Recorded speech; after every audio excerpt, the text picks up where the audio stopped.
good against. Golovkin winks at referee Jack Reese. Same referee who produced the stoppage when Marco Antonio Rubio went down early in the second round in Carson last fall. Since then, Golovkin went to Monte Carlo and went into the 11th round against Martin Murray, longest tour of duty in the knockout streak. Murray was sturdy. Golovkin ultimately busted him up with body shots and right hands and left hooks upstairs. Now he has a harder target to find. Triple G said yesterday that this may be a couple rounds of him feeling Monroe out before he unleashes the heavy artillery. Well, he's feeling Monroe's jab early. Monroe's landed a couple of long right jabs and slipped in a left hand across the top. Yeah, he won't feel Monroe out as long as he thinks or thought he was going to feel him out, because Monroe will get too comfortable if Triple G doesn't hit him with something pretty hard early. Monroe in a rhythm at the beginning. Now Golovkin begins to open up and fire some heavy shots. And there's a hard right hand by Golovkin. Turn him out, Willie. I think it fell a little short. But don't think that Monroe is no stranger to hard punches. Anybody who's faced Darnell Boone knows what it is to be hit with a brick. That's his only loss, Willie Monroe Jr., and basically every top fighter who's come up through the ranks and fought Darnell Boone has either lost or nearly lost to him. Golovkin landed a short right hand inside. Momentarily traps Willie Monroe against the ropes. Monroe slips away and lands a straight left hand.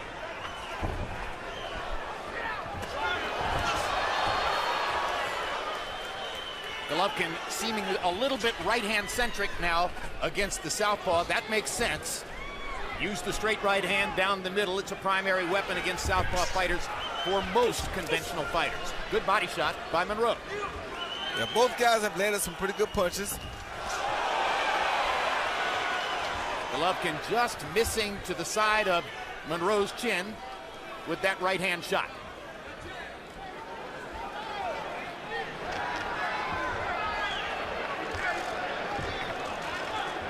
Now he has him in a corner. Golovkin flashing some good defense so far in this first round, Roy. Avoiding those shots without wasting much energy, turning his shoulder. Good defense and great offense, Max. He's using the great punches and using his head movement to avoid being hit by the big shots. I see so far Golovkin outboxing Monroe. Just because he's the guy coming forward, landing the heavy artillery, doesn't mean he's not also the better boxer so far. I think he is. And by CompuBox count, has landed twice as many punches as Monroe in round number 1. Stop. Nobody punch. Step away from each other.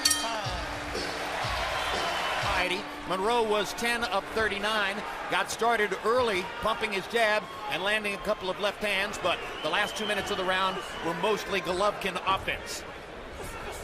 Like Chocolatito on the undercard, who scored a sensational second round knockout against Sosa. Golovkin is a precision knockout artist. He's not only heavy-handed, he's skillful and precise. Crowd losing Oz at the body shot to the belt line by Golovkin. Left hook. Beautiful left hook by Golovkin.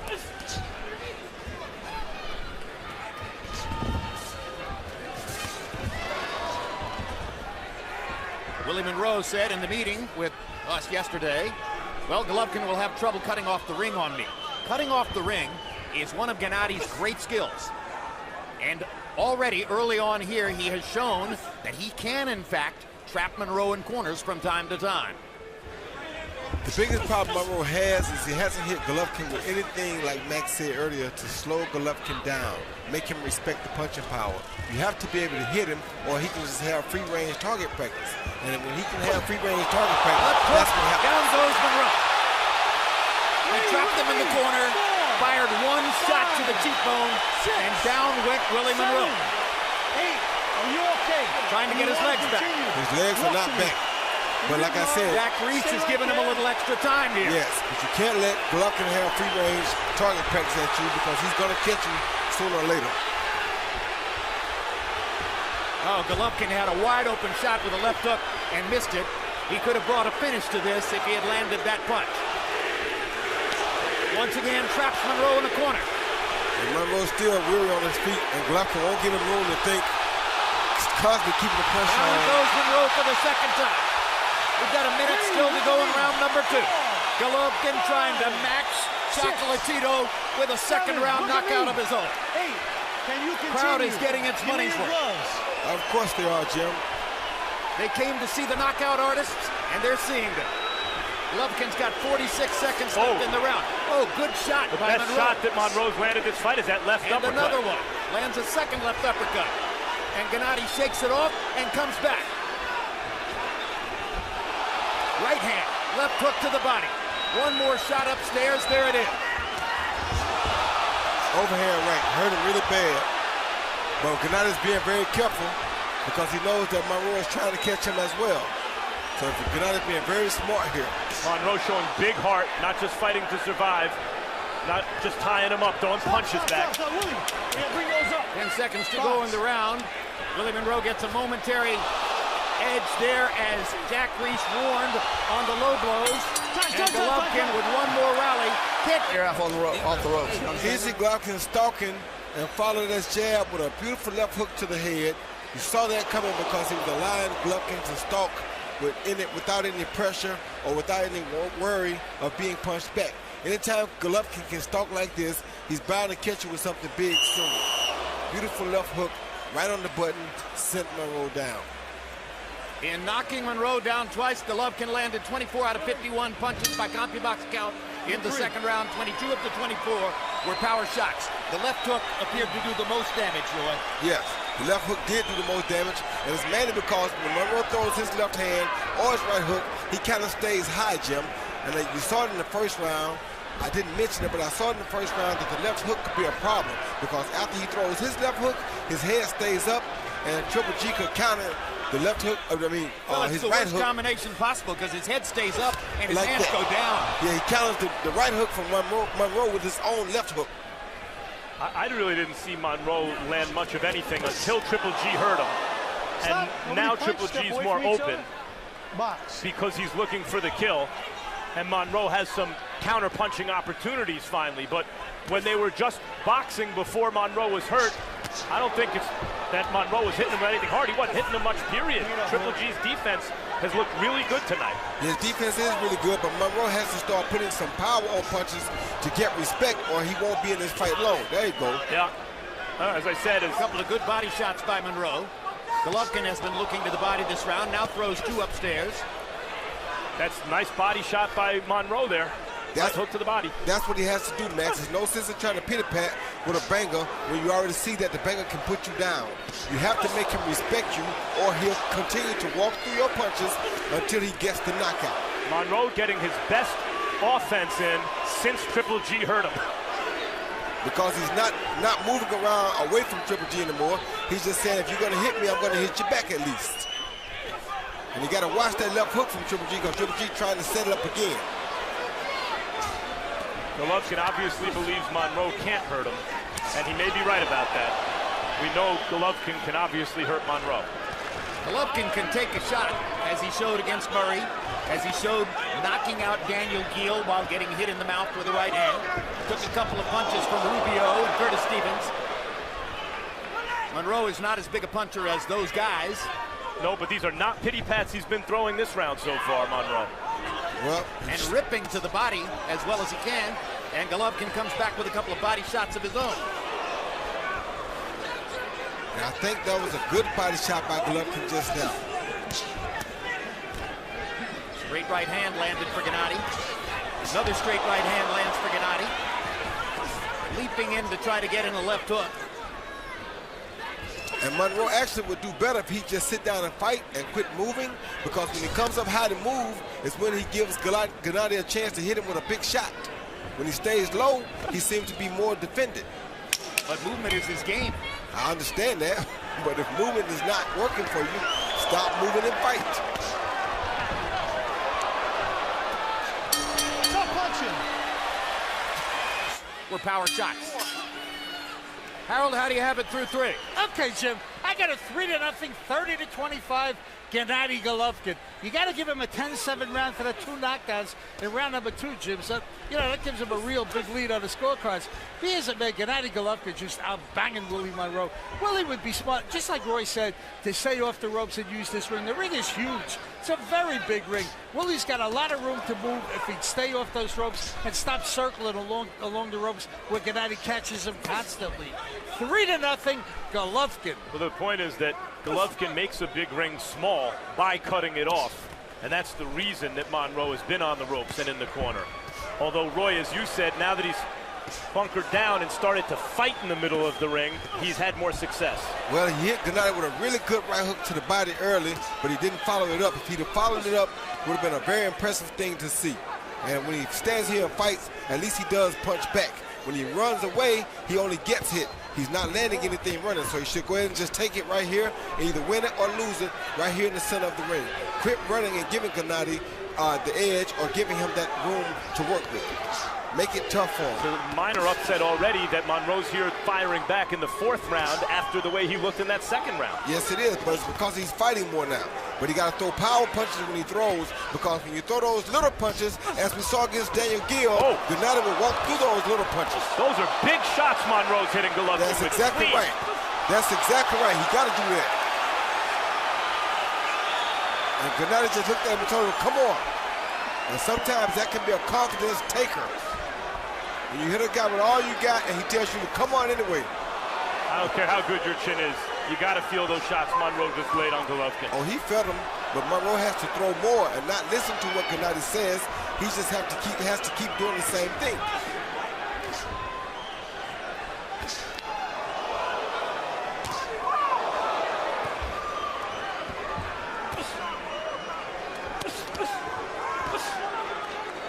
This is quite an effort Willie Monroe is putting forth here in round number 4. Unreal. Yeah, the mongoose has a heart, Jim, and you knew that coming into the fight. If you let him get in the fight, he's going to make it very interesting. He's got to make sure he doesn't get caught with any of those big punches. He may not make it through the rest of the fight, but he certainly earned Golovkin respect. He is flying Gennady's head in this round. He's hit Gennady Golovkin with 7 or 8 clean headshots with real stuff on him. Well, he's only got 6 knockouts among his 19 wins. But he told us we shouldn't be terribly shocked that Golovkin is able to take his punch. Yeah, but he told us yesterday in the fighter meeting that he's a better puncher than we think he is. He just hasn't had a chance to really prove it. Round 4 was a Herculean effort. He see Willie Monroe throwing punches through a jab and followed with a beautiful straight left hand. Probably one of the hardest shots we've seen Golovkin get hit with. And Golovkin just looked at him and said, yes, good punch, come on. But that wasn't 80. So Golovkin allowed Monroe to get off 80 punches in the round and land 33 of them. That was something new. And Harold Letterman gave that round to Willie Monroe. I agree with Harold. I mean, uppercut lands for Golovkin. Seemed to hurt Willie Monroe. Maybe academic, but hook high on the top of the head hurt him really bad, Jim. And that's because he's not punching. When he's punching, he does better. But when he tries to defend and allows Golovkin to hunt, he gets caught every time.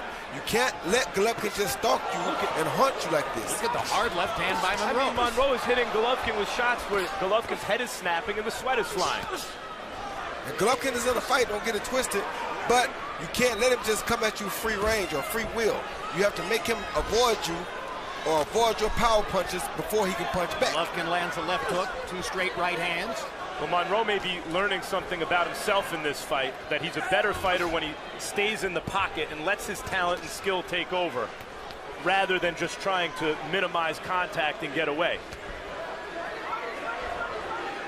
And Golovkin once again motioning to him like, come on, keep firing. Hit me, I want a chance to counter back. And there was 3 good punches by Monroe that he didn't counter back. There was another one. Good 1-2 combination from Monroe. Up to like 24 real hard headshots Golovkin has taken in the last couple rounds. And Monroe has abandoned the body attack, but he should attack the body some too, because Golovkin is just as tired as he is. Abel Sanchez wants more activity from Golovkin, figuring it'll decrease Monroe's activity. But Golovkin appears to be visibly slowing down in the 5th round. Now he gets in 2 body shots. They've both done some good body work at points in this fight. And now Monroe's in a corner against the ropes. This is where Golovkin has done damage before. Hard shot by Monroe. You see, Jim, Monroe fighting off the ropes now. Yeah, but those pity-pat punches will get him caught with a big shot if he's not careful. And you don't want to swap a pity-pat shot for, or 2 pity-pats for 1 big shot. He's making Gennady work, though. Don't get it twisted. Quick left hook for Golovkin. That's a shot that often does damage for him. Hard right hand. You see, Monroe has to deliver the same thing to Golovkin. You can't allow Golovkin just to keep punching you like that.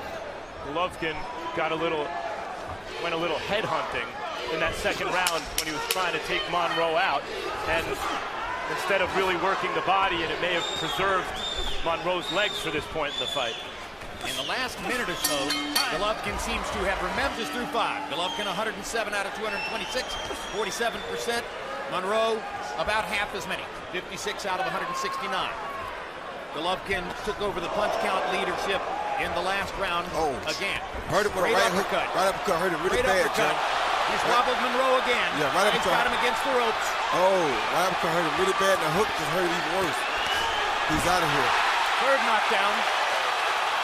There were 2 knockdowns in the 2nd round, and now he knocks him down for the 3rd time here in the 6th. 7, 8, 9, 10. You just beat it.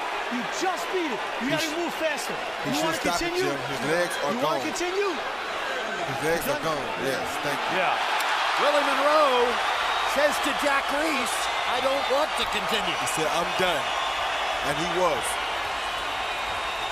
6th round technical knockout for Gennady Golovkin. Maybe he showed take another thunderous Golovkin shot. Yeah, right here you see Golovkin coming in hunting through a right uppercut, followed by a left uppercut to the neck, an overhand right to the top of the head. That hurt him really bad. Missed him with a left hook. Came back with another overhand right that hurt a little bit after taking a jab. And this is what I meant by when I said you don't want to take give a pity pat to take a big punch. So he took he gave a jab to take a big shot. Then that left uppercut hurt him really bad right there. Followed by that left hook right there, right behind the ear. That really was the finishing punch to me. That was Golovkin's signature punch. Then Triple G, knowing he had his opponent done, threw an overhand right followed by a left hook. Now he smells blood. He's on the attack, and he will not let up because he's relentless once he starts that attack. Knockout number 20 in a row for Gennady Golovkin. And here it is in real speed. Another look at the rally that produced the knockout. Yeah, that left uppercut did it all, Jim. That's what started all the drama. That big left uppercut hurt him really bad. Then it hurt him again with the overhand right. And that left hook on the ear right there did it. That really finished matters. And now it was just a matter of time. And if you've ever heard the phrase heavy hands, heavy hands means that the punch doesn't have to look spectacular to hurt you. Gennady Golovkin is a classic case of heavy hands. Yes, he is. Let's go to Michael Buffer for the particular.